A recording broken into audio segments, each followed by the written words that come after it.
Palanga – miestas visada laukiantis bei sutinkantis svečius. Šiandien išskirtinė kliento diena. Išvydime, kad galėtume sutikti. Naujasis skrydis suteiks galimybę dar daugiau žmonių pasisvečiuoti didžiausiame šalies kurorte. Sveikinimo žodį kviečiu tarti Palangos miesto merą Šarūną Vaitkų. Labadiena, mėly keleiviai, labadiena, Palangos miesto savivaldybė, gerbiami merai.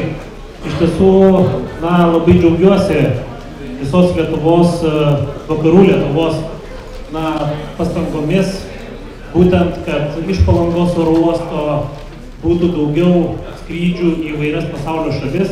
Ir mums per 4 metus ilgų derybų pasisekė ir ne tik Wizz Air kompanija, bet ir Ryanair kompanija. Labai patrauklu į vakarų Lietuvą atskristi, nebereikės būtent leistis Vilniuje ar Kaune.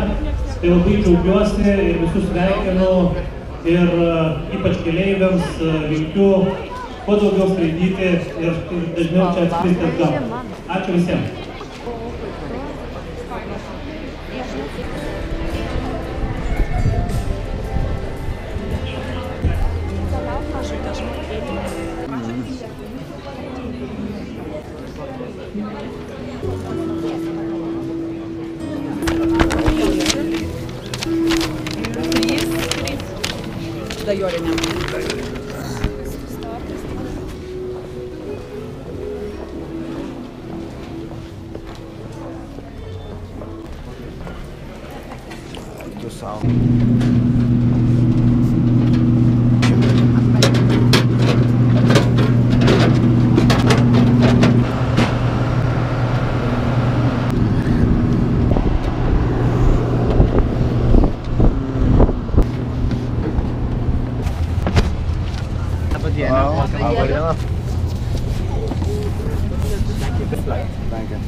Žiūrėk čia.